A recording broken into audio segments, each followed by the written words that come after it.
dengan ramai saya. Jadi kebetulan kami membentangkan topik untuk transkripsi kritik struktur suku kata bahasa Melayu.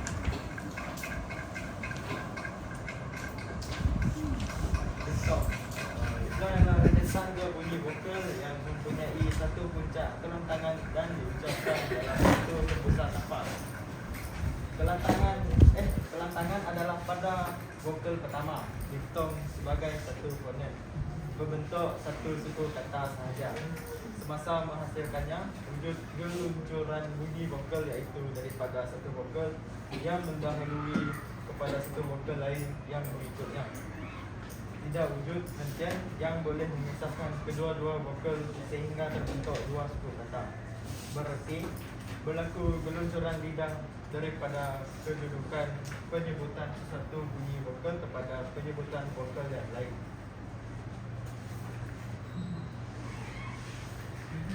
Okay, maaf.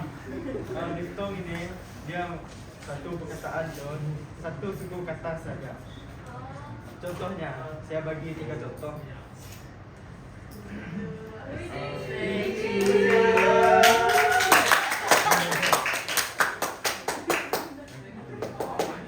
Apa boleh guna marker cikgu kan?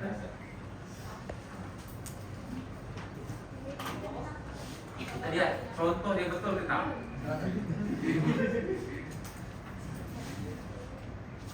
Ini salah satu contohnya yaitu salah. Iya, salah.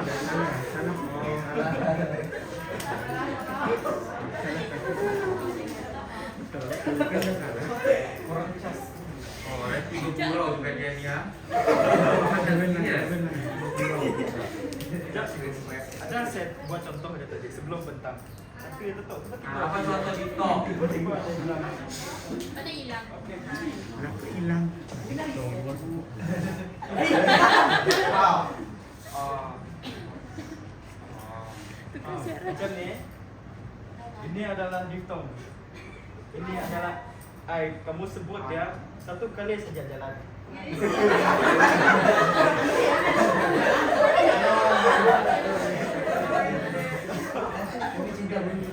Ada dua, iaitu diftong dengan vokal rangkap. Diftong ni kamu sekali sebut contohnya hewan. Kalau vokal rangkap, macam saya tulis tadi main. Ya, main. Dia dua suku kata. Macam ini sekali saja dia sebut. Okey, itu saja penjelasan untuk saya. Next slide.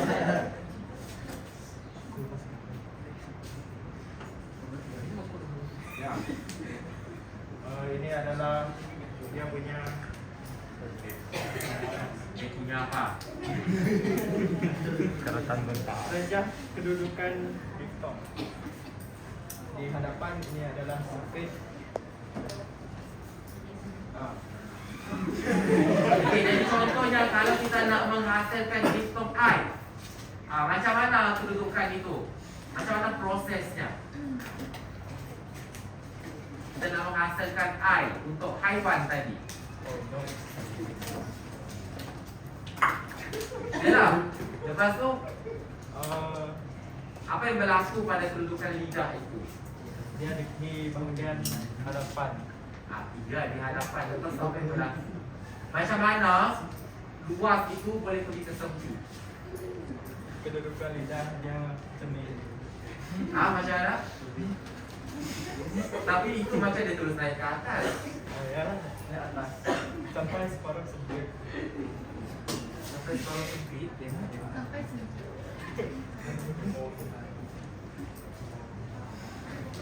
Kumpulan pembentang, jelaskan kepada kami. Bagaimana keadaan geluncuran lidah itu berlaku? Geluncuran lidah, geluncuran itu berlaku. Ialah I. Ceritakanlah macam mana. Setiap penghasilan diftong itu ada prosesnya. Belakang pergi depan. Ya, dari ke bawah naik ke atas apabila ada menyebut I.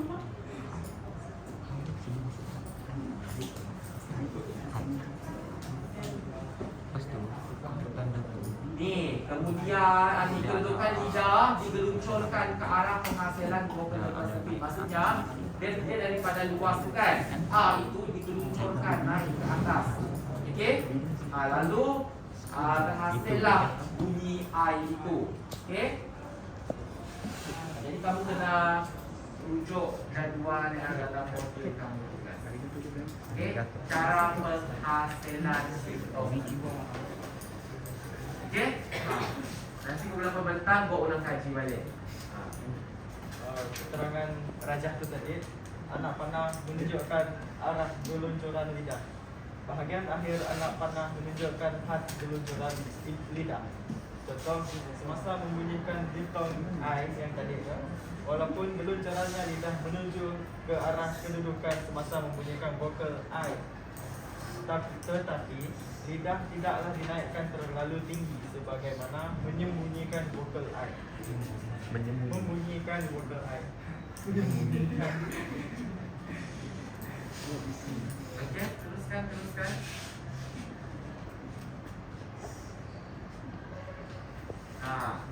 Dia memang tak baca kan? Ada. Memang tak. Kenapa cikgu tanya tadi tak boleh cara penghasilan I? Tiba-tiba ada lagi. Tiba-tiba.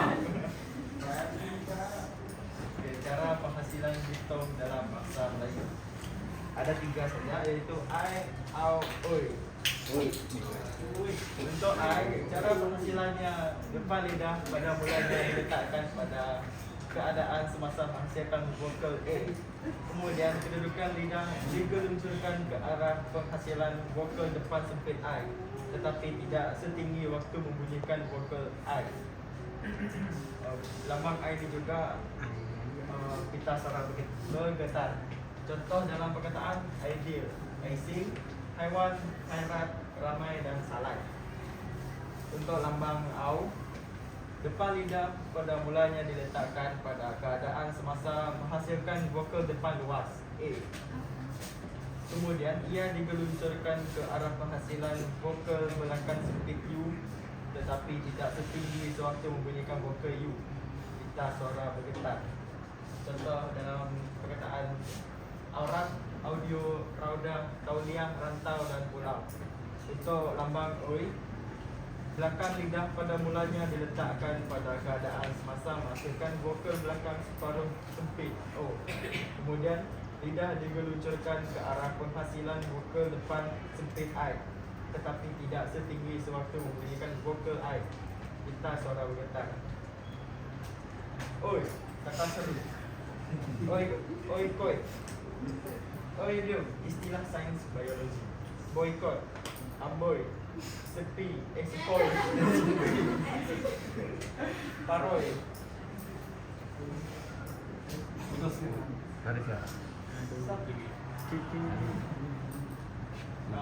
Ini dia perbezaan antara diftong dengan vokal rangkap. Diftong ialah bunyi dot vokal yang sewaktu pangsilan berlaku geluncuran lidah, dan vokal yang kedua tidak dilafazkan dengan sepenuhnya. Bagi vokal rangkap, kedua-dua vokal dilafazkan dengan sepenuhnya. Penyebutan vokal rangkap wujud artikulasi tambahan, tetapi ini tidak berlaku pada penyebutan diftong. Dalam penyebutan diftong, kelantangan wujud hanya pada vokal pertama, manakala dalam vokal rangkap, kedua-dua vokal mempunyai kelantangan. Diftong hanya membentuk satu suku kata, manakala vokal rangkap membentuk dua suku kata. Diftong hanya melibatkan rentetan vokal I, au dan oi, manakala vokal sa boleh terdiri daripada rentetan mana-mana vokal.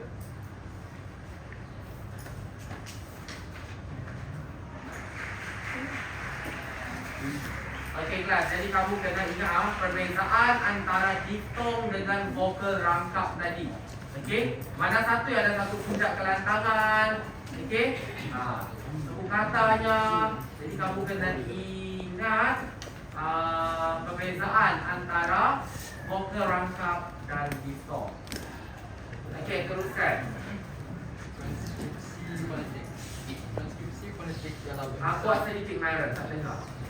Transkripsi fonetik ialah penulisan sesuatu ujaran sama ada perkataan, frasa, ikausa atau ayat dengan menggunakan lambang-lambang fonetik.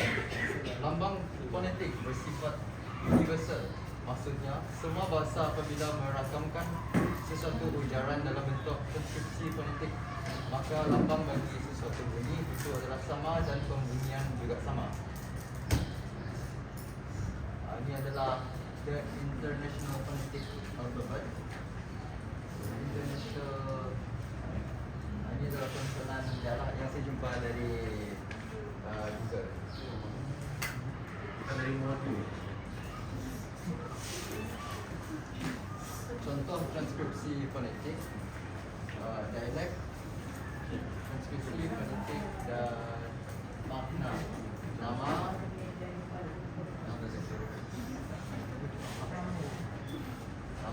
umur. Okey, kelas. Sebelum pembentang, cuba kamu tulis perkataan bangsa menggunakan transkripsi fonetik. Perkataan bangsa itu, supaya kawan kamu lebih nampak sebab tak jelas slide. Macam mana kita nak transkripsi fonetikkan perkataan bangsa? Ejaan yang macam-macam.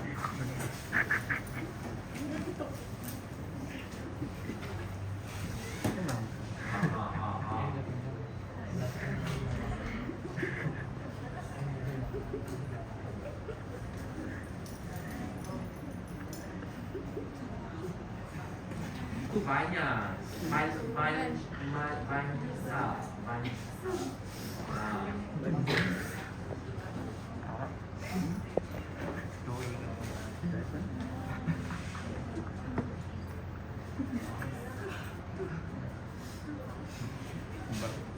Ini adalah bangsa dalam bentuk transkripsi fonetik. Ya. Okey, kelas. Jadi untuk transkripsi fonetikan antara yang kamu kena ingat, okey. NG itu macam mana simbol dia nanti. Okey. Fonetiknya. NG macam mana? I pepet, I italic. Itu yang kamu kena ingat. Macam A, I, U itu sama. Okay, A, I, U sama. Yang berbeza nanti I pepet, italic, NG, NY, kemudian nantian glotis. Okey? Contoh, eja rokok untuk cikgu. Rokok je, pokok lah pokok. Eja pokok, pokok. Pokok. Sebab melibatkan transkripsi fonetik. Ini kamu kena tahu.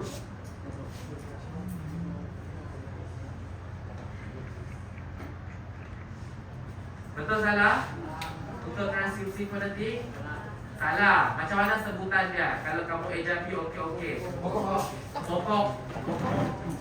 Jadi yang di hujung tu ialah glotis. Ada soal tu. Ada soal.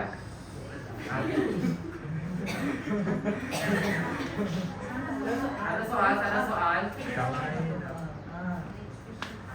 Pokok. Rokok.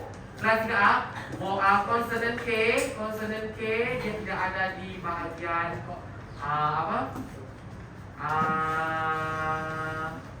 ujung perkataan. Okey, dia akan berhubungan kepada logik. Okey, teruskan.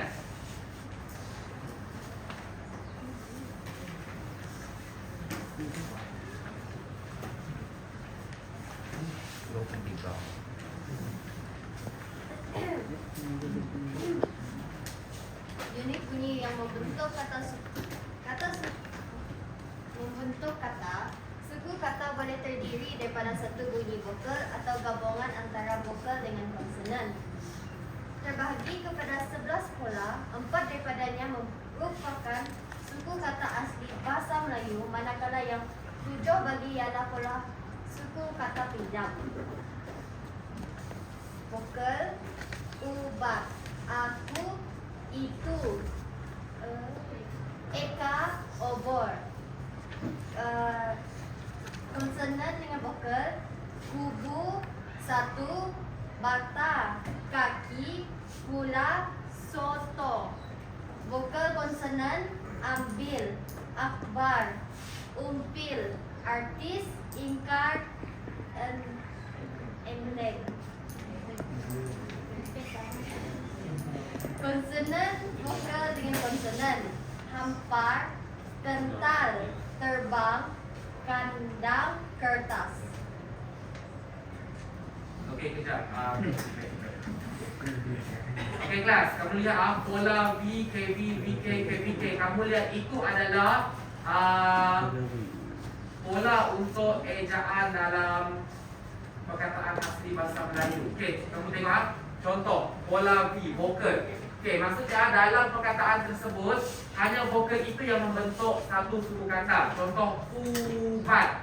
Okey, U di depan, lepas tu bat di belakang. KB, KU, ku, bu. Okey, dia hanya dua, dia melibatkan konsonan dan vokal. Kalau VK pula, vokal di depan, konsonan di belakang. Contoh amben. Okey, perkataan amben itu suku kata depannya am, vokal konsonan. KVK hampar. Okey, konsonan K, vokal A, konsonan N, hampar pun sama. Okey, jadi itu adalah polanya. Okey, teruskan. Pola konsonan dengan vokal. Statik, tragedi, kronik. Konsonan vokal konsonan. Transaksi, praktis, plastik. Konsonan vokal konsonan. Bank, golf, import. Konsonan vokal. Strategik, eksklusif, strata. Konsonan vokal konsonan. Tanpa kamu sebut je K, K, V, K, V, K, K. Yang penting kamu kena tahu V itu stand for vocal, K consonant. Struktur abstrak, script, read.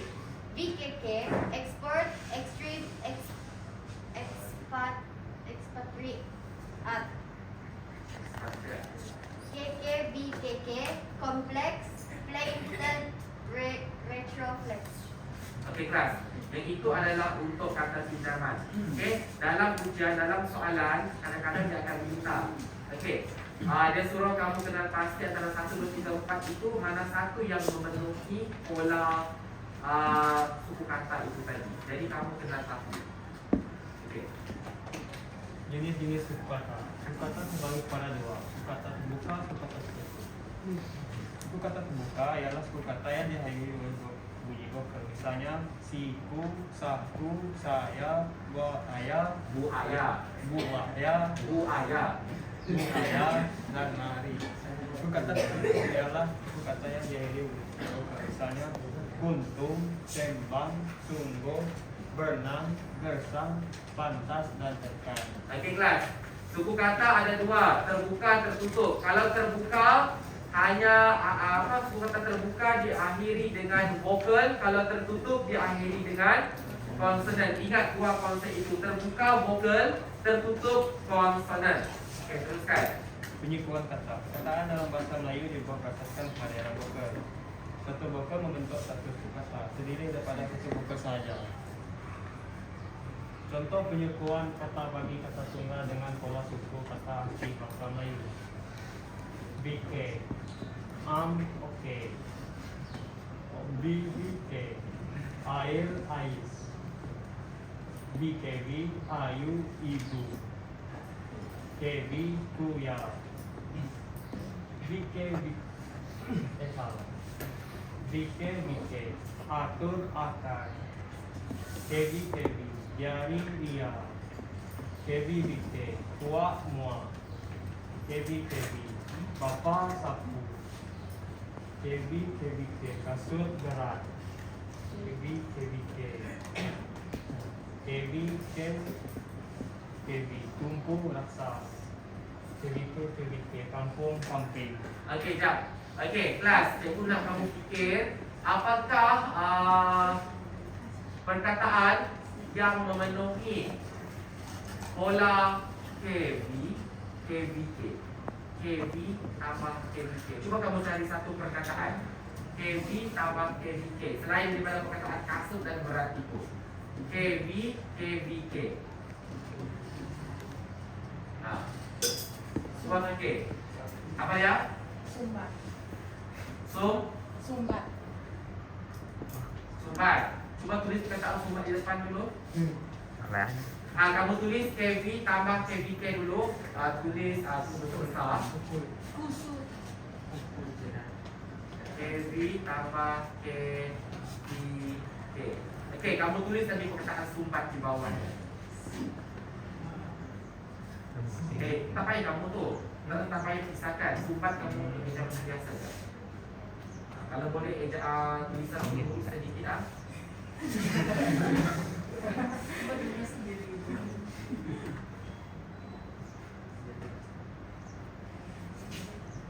Okey, kita lihat perkataan sumbat. Adakah sumbat itu memenuhi KV tambah KVK kelas?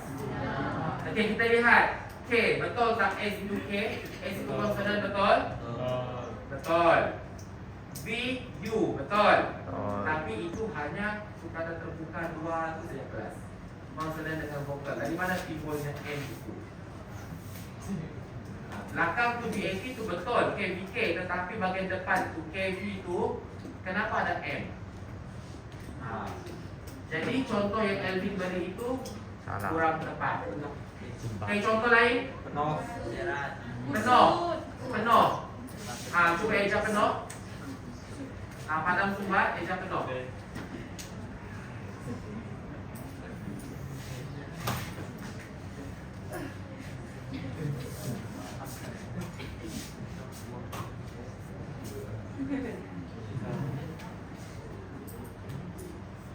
Ada berapa suku kata?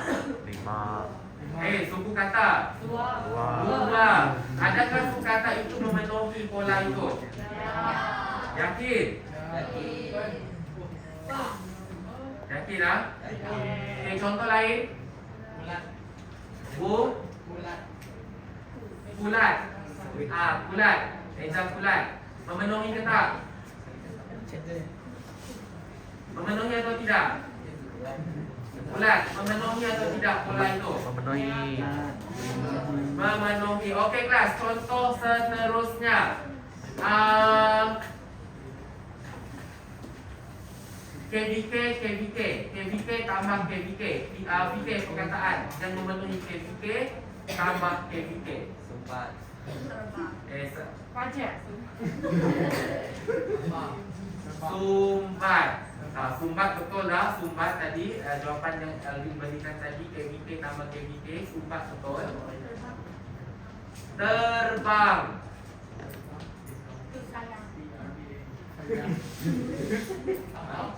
Apa dia? Tampar. Betul. Tampal. Betul. Okey, tulis KVK tambah KVK. Ini kenapa aku bentang suka tulis dekat tulisan ah?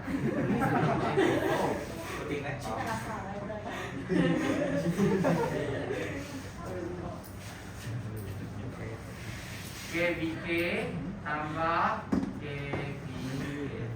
Okey, cuba kamu eja perkataan tampar di bawah setiap konsonan maupun konsonan.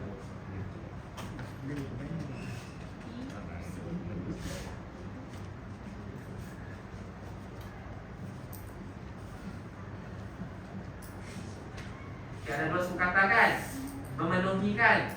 Ya, apa lagi contoh lain? Tak payahlah kamu tulis tempat. Kalau kamu tulis tempat ada maksud tak? Apa lagi contoh lain? Tembak. Tembak. Jangan lepas ni tembok pula.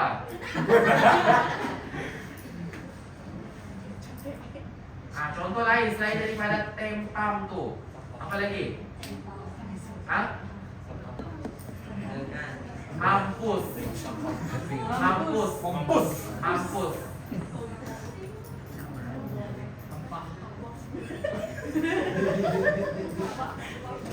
Sombong.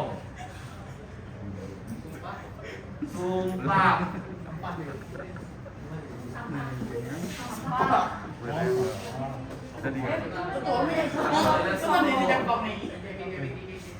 Sebab apa? Sebab nanti NG tu kan dia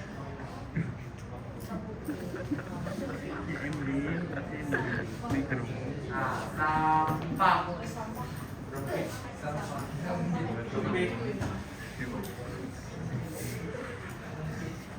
Rempit. Rempit. Dah. Banyak dah. Yang penting kamu tahu kelas. Yang penting kamu tahu apa maksud pola tersebut. Okey? Teruskan. Teruskan. Penyukuan kata terbitan. Dua syarat pemasaran kata mana?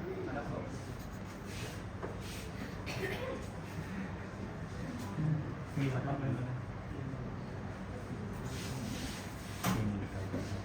Dua cara pemisahan kata bagi kata terbitan. Melakukan pemisahan imbuhan berdasarkan sebutan suatu kata itu, yaitu berdasarkan aspek fonologinya. Contoh cara pertama, melawan, ketahuan, belajar, Okey dong, tak apa. Okey kelas. Jadi ini adalah cara untuk kita membunyikan suku kata. Okey, kita nak buat penyukuan. Okey, penyukuan. Jadi seperti yang kita dah pernah bincang sebelum ini. Okey, contoh macam perkataan kerusi kan. Kerusi. Jadi kita pisahkan dia punya ni. Okey? Cara untuk sebut tu. Okey, next. Cuba kamu back balik, pergi ke slide back lagi. Dua cara. Yang pertama melakukan pemisahan imbuhan, kemudian berasaskan sebutan sesuatu perkataan. Okey, berdasarkan aspek fonologi. Okey, yang pertama tadi dia pisahkan. Yang kedua baru dia menggunakan teknik yang kita dah guna sebelum ini, iaitu kita pisahkan sebutan. Okey, berdasarkan aspek fonologi. Okey, teruskan. Contoh cara kedua. Tak apa, next boleh ni. Ada soalan? Ada. Kalau tiada soalan daripada audience, komentar ada soalan.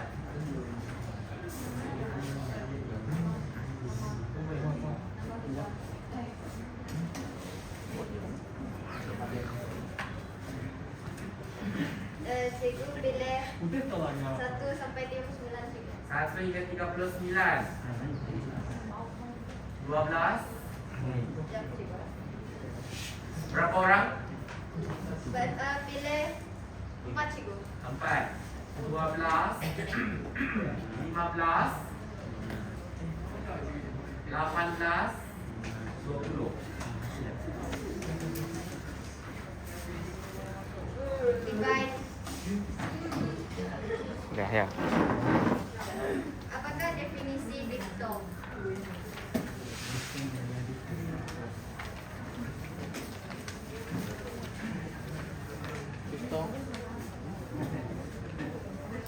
Diftong ialah rentetan dua bunyi vokal yang mempunyai satu puncak, kelantangan dan diucapkan dalam satu hembusan nafas. Betul. Nomor 15. Emilia Vanessa.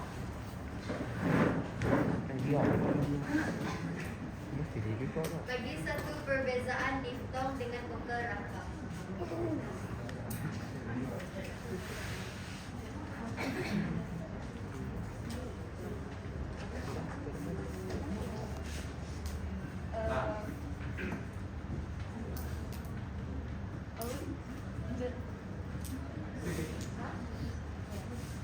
Bagi satu perbezaan diftong dengan vokal rangkap.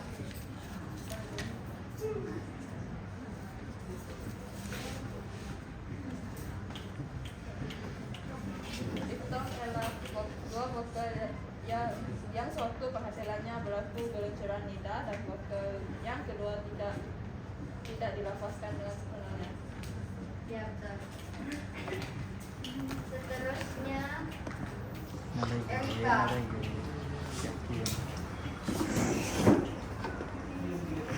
Apakah definisi bagi suku kata?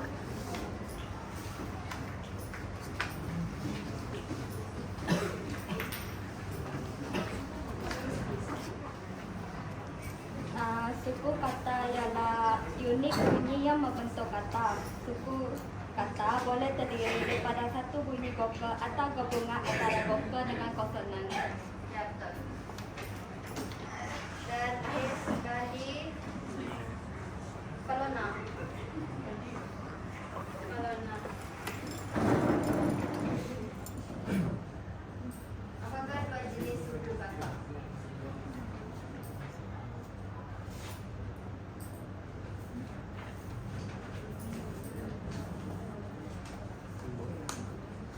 Paling senang. Boleh. Apakah dua jenis suku kata? Suku kata.